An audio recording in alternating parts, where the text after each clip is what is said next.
আল্লাহ নবীজির প্রথম বিয়ের খুতবা কে পড়ছে ওলামাদেরকে জিজ্ঞাসা করেন। খাদিজাতুল কুবরা রাদিয়াল্লাহু তাআলা আনহার সাথে যখন বিয়ে হয়, খুতবা কে পড়ছে, কোন মুফতি, কোন মুহাদ্দিস, কোন আলেম পড়ছে? ওই বিয়ের খুতবা তো আবু তালেব নিজে পড়ছে। এমন খুতবা পড়ছে কিয়ামত পর্যন্ত কোনো মুহাদ্দিসের পক্ষে ওরকম খুতবা দ্বিতীয় বানানো সম্ভব না। আমার মনে হয় দ্বিতীয় খুতবা বানানো সম্ভব না, যে ৪৪ বছর বাতিজাকে সিনার ভিতরে রাখছেন। চলেন একটা দিয়া বুঝাই, যদি বুঝে আসে। আনাস ইবনে মালিক রাদিয়াল্লাহু তাআলা আনহুর বাসায় মেহমান আসছেন, তো দস্তরখান বিছাইছেন, দস্তরখানে ময়লা ছিল, তো উনি উঠায়া, সামনে চুলা জ্বলতেছিল, মেহমানের জন্য পাকশাক হইতেছিল, উনি দস্তরখান উঠায়া চুলার ভিতরে নিক্ষেপ করছেন। সবাই তাকায় তাকায় দেখতেছিলেন যে এটা কি করলো, এটা তো পুরা ছাই হয়ে যাবে। একটু পরে উনি বাহির করে নিয়ে এসে ঝাড়া দিছেন, ময়লা পরিষ্কার, আগুন ময়লা খায়া ফেলছে, ছাই বানায়া দিছে। ঝাড়া দিছেন, পরিষ্কার হয়ে গেছে, দস্তরখান বিছায়া দিছেন। সবাই জিজ্ঞাসা করছে, আনাস এই জাদু কোত্থেকে শিখলে? তো বলতেছে এটা জাদু না, এই দস্তরখানি আল্লাহ রসুল খাইছিলেন আর এটার ভিতরে হাত মুছছিলেন। ওই দিন থেকে আমি দস্তরখানকে এইভাবে পরিষ্কার করি। ময়লা তো খায় বটে, কিন্তু দস্তরখানের একটা সুতা খাওয়ার ক্ষমতা রাখে না। যেই রসুলের হাতের ছোঁয়া লাগলে দুনিয়ার আগুন পাওয়ারফুল যতই হোক একটা সুতা জ্বালানোর ক্ষমতা রাখে না। আবু তালেবকে আল্লাহর রসুল নিজের হাতে কবরে রাখতেছিলেন আর চিৎকার দিয়া বলতেছিলেন, আম্মি আম্মি মা তারাক্তালি সাবিলা, চাচা আপনার ঋণ শোধ করতে পারলাম না, আপনি আমার জন্য শোধ করার কোন রাস্তা রাখলেন না। বলছিলাম কলেমা পড়েন, পড়লেন না। বলছিলাম ঠোঁট হেলান, হেলাইলেন না। যদি চুপও থাকতেন তো কিছু একটা করার সুযোগ ছিল। আপনি তো মৃত্যু লগ্নে একটা চিৎকার দিয়া মক্কাবাসীকে শোনায়া দিলেন, আলা মিল্লাতি আব্দুল মুত্তালিব। আব্দুল মুত্তালিবের মিল্লতের উপরে, ধর্মের উপরে আমি চলে যেতেছি। সত্য এটাই। কয়দিন আল্লাহর থেকে দূরে থাকা, আল্লাহর থেকে যে দূরে, আমি তো একটা দিয়ে আপনাদেরকে প্রমাণ দিলাম যে 5 ওয়াক্ত নামাজ মাত্র 1 ঘন্টার জন্য আল্লাহ ডাকে।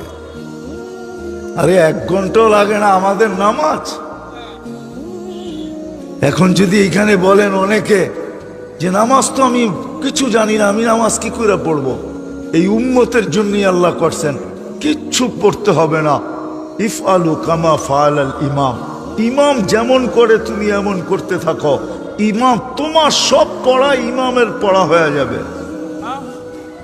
তোমার পড়া ইমাম পড়া দিবে, কেরাত ইমাম পড়া দিবে, সব ইমাম পড়া দিবে। তুমি চেষ্টা করতে থাকো, পারলে পাল্লা, না পারলে চেষ্টার পরেও যদি পাল্লা না, তারপরও আমরা গ্রহণ করে নিব। এই উম্মতের জন্য সুযোগ, কোন উম্মতের জন্য ছিল না।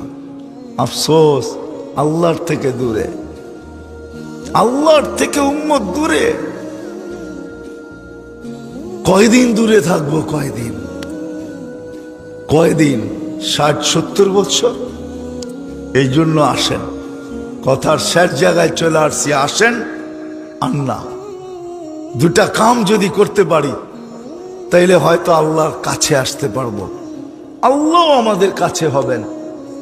কারণ আল্লাহর ওয়াদা, আল্লাহর ওয়াদা দেখাবো, আল্লাহর ওয়াদা। আমি প্রথম কাজ যদি করতে পারি, প্রথম কাজ যদি করতে পারি, এই মজমা যদি আজকে বা যেই পর্যন্ত আওয়াজ যায়, যে কান পাইতা শুনতেছে, সে যদি আজকের থেকে, এই মুহূর্তের থেকে হাত উঠায় আল্লাহকে বলে যে মালিক আমি পিছনের জন্য তওবা করলাম, কি রাজি?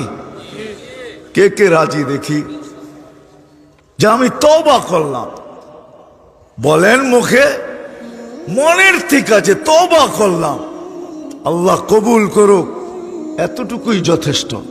কেন আল্লাহ ওয়াদা করতেছে ফাইন তাবু ফানা হাবিবুকুম, তুমি ইউটার্ন নিতে দেরি, ঘুরেই দেখবে আমি বন্ধু হিসাবে দাঁড়ায় আছি। ফাইন তাবু ফানা হাবিবুহুম, ফাইন তাবু ফানা হাবিবুহুম ইউহিব্বুত তাওয়াবিন ওয়া ইউহিব্বুল মুতাতাহহিরিন। এক তো পিছের জন্য তওবা করা, দ্বিতীয় হইল বিশেষ করে যুবকদেরকে বলবো, যুবক তোমার পায়ে হাত রেখা বলি, সারাদিন যদি কিছু করতে নাও পারো, কমসে কম ঘুমানোর সময় যখন ঘুমাইতে যাবে তো হাত দুটা উঠায় এতটুকু বইলা ঘুমায় যে মালিক সারা দিন দূরে ছিলাম, এখন ঘুমাইতে চললাম, ঘুম তো ঘুম না মৌত, সকালে উঠাইলে উঠব, না উঠাইলে চির নিদ্রা হয়ে যাবে। কত যুবককেই তো দরজা ভাঙ্গা সকালে বাহির করতে হলো না, এইরকম ইতিহাস নাই? হ্যাঁ হ্যাঁ, কত যুবকই তো ঘোড়ার পিঠে থাকা অবস্থায় দুনিয়ার থেকে চলে গেল, ঠিক না? বর্তমান ঘোড়া তো এটাই, ঠিক না?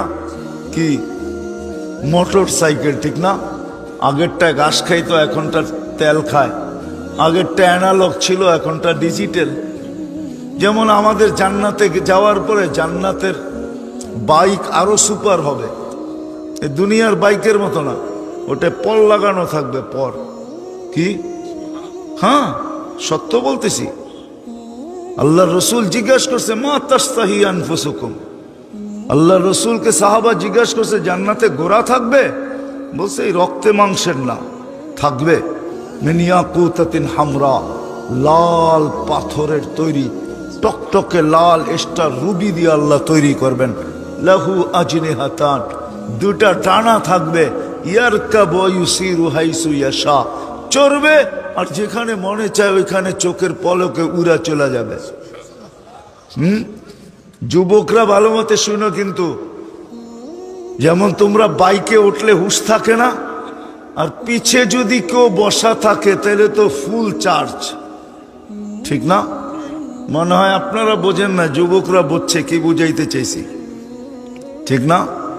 পিছে যদি কেউ বসা থাকে তাহলে তো কি ফুল চার্জ না একবারে? জান্নাত এরকমই হবে, ঘোড়া একা উড়বে না, সামনেও একজন থাকবে, পিছেও একজন থাকবে, আবার যেখানে যাবে ওইখানে তো আসেই আছে। আল্লাহ ফুল চার্জে রাখবে জান্নাতীদেরকে, ওইখানে চার্জ 100টা পরিমাণও কমবে না।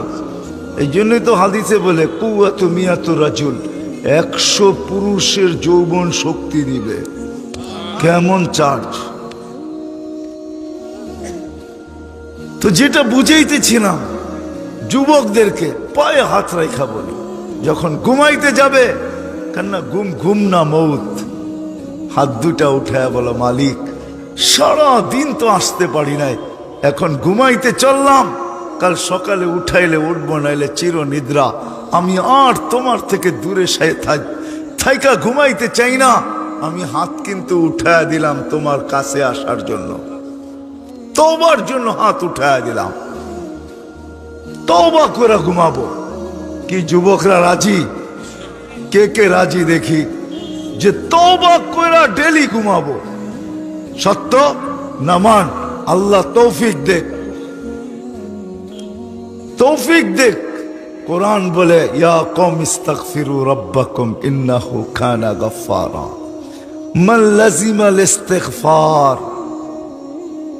শয়তানকে যখন আল্লাহ বিতাড়িত করেন তো শয়তান আরো চেতে গেছিল, তো শয়তান আল্লাহকে বলতেছিল, বিতাড়িত করলেন, 1,85,000 বছর ইবাদত করলাম, তারপরও বিতাড়িত, চলে যখন যেতেই হবে তো কিয়ামতের সকাল পর্যন্ত আমাকে সুযোগ দেন। আল্লাহ বলে কেন? আপনার সব বান্দা গুমরা করে দেব। তো ফেরেশতারা বলে আল্লাহ একে সুযোগ দিয়েন না। তো আল্লাহ বলে যা, তোকে সুযোগ দিলাম। তো ফেরেশতাদের চিৎকার বাহির হয়েছে, আমরা না করলাম, ওইখানে বা করলাম মানুষ বানায়েন না, তাও শুনলেন না, এইখানে না করলাম, ওকে কিয়ামতের সকাল পর্যন্ত সুযোগ দিয়েন না, তাও শুনলেন না। তা আল্লাহ বলে শোনো, আমি ইস্তেগফার নাজেল করলাম, উম্মত যখন ইস্তেগফার করবে তখনই আমি মাফ করব।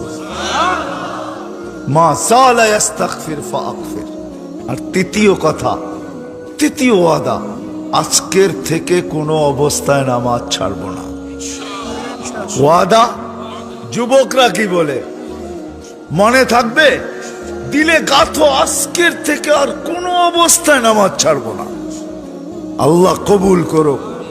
এই তিনটা জিনিস যদি করতে পারি, কসম খোদার, আমরাও আল্লাহর কাছে হয়ে যাব, আল্লাহও আমাদের কাছে হয়ে যাবে। আজকে যেরকম দূরে, আল্লাহও দূরে, আমরাও দূরে। আল্লাহকে দূর করে দিছি তো দূরে হয়ে গেছে, অথচ উচিত ছিল সব সময় আল্লাহর কাছে থাকা। এই তিন জিনিস যে করবে সে সব সময় আল্লাহর কাছে থাকবে। আর আল্লাহকেও কাছে করার উচিত ছিল, কেননা সমস্ত সমস্যার সমাধান ওনার হাতে, আমাদের কাছে না। আর এটাই আল্লাহর ওয়াদা, আমাকে যদি কাছে করো তো সমস্ত সমস্যার সমাধান আমি করে দিব। আপনি বলবেন তাইলে সাহাবায়ে কেরাম কেন পোশাকহীন জীবন কাটাইলেন? গায়ে কাপড় ছিল না, পেটে ভাত ছিল না, পায়ে জুতা ছিল না, মাথা গোছার ঠাই ছিল না। কেন? কি কারণে? আল্লাহর রসুলকে তো আল্লাহ সমগ্র জগতের ভান্ডারের চাবি দিতে চাইছেন, চান নাই? মিকাইল আলাইহিস সালামের মাথায় দিয়া জিবরিল আলাইহিস সালাম নিয়ে আসছেন, বলছে আল্লাহ রাখতে চাইতেছে আপনার কদমে সমস্ত ভান্ডারের চাবি। কি করবেন? নিব না। 60-70 বৎসরের জন্য নিয়ে কি করব? জিবরিল নিব না। বলছে ছোটটা মক্কার পাহাড় গুলাকে সোনা বানায় দিলাও, শীতলা জাল তু জিবালাতা তিহামাতা তাহাবা। এটা নিবেন না? কয় এটাও নিব না। 60-70 বৎসরের জন্য নিয়ে কি করব? কখন নিবেন ওটা পরের কথা। বলছে ওখানে নিব, ওইখানে একা নিব না, উম্মতকে সহ নিব। একা নিব না, উম্মত সহ নিব। সাহাবা নিতে পারতেন। আপনি প্রশ্ন করবেন, যদি আপনি যা বলেন এটাই সত্য, তো ওদের গায়ে কাপড় ছিল না কেন? পায়ে জুতা ছিল না কেন? মাথা গোছার ঠাই ছিল না কেন? দুনিয়ার কিছুই তো ওদের কাছে ছিল না। ছিল না কেন? ওনারা ছিল না কেন এটা না, ওনারা নেন নাই, এটাই সত্য। প্রমাণ দিছেন আমরা নিতে পারতাম। দেখো আমরা ইশারা করলে মেঘ আসে, আমরা টোকা দিলে ভূমিকম্প দূরভূত হয়, আমরা ইচ্ছা করলে জল আর স্থলের মতো জলের ভিতরে ঘোড়া ওরকম দৌড়াইতে পারি যেরকম স্থলের ভিতরে দৌড়াইতে পারি, পানিতে ওরকমই দৌড়াইতে পারি যেরকম স্থলে দৌড়াইতে পারি।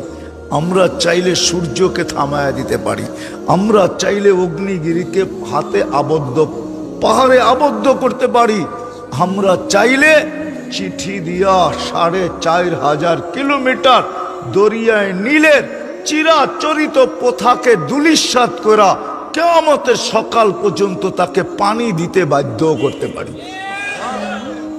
পানি দিতেছে না, দেয় না? আমি তো 6 বার দেখছি দরিয়ায় নীল।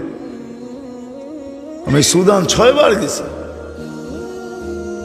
এখনো অতটুকুই পানি দিতেছে যত চিঠি দিয়া দেওয়ার পরে দিছে। 1 ইঞ্চিও কমে নাই, আর কমবেও না। ওনারা নেন নাই 60-70 বৎসরের জন্য। ইচ্ছা করলে নিতে পারতেন। এই জন্য এই তিনটা যদি করতে পারি, যে মেরে দোস্ত, একটা তো করলামই, আর একটা প্রতিদিন ঘুমানোর আগে তওবা করা, তওবা করে ঘুমায় যাওয়া, আর কোনো অবস্থায় নামাজ ছাড়বো পাক্কা তো? আল্লাহ আমাদের সবাইকে আমল করার তৌফিক দান করেন। ওমা আলাইনা ইল্লাল বালাগ। দোয়া সবা তো রাত্রের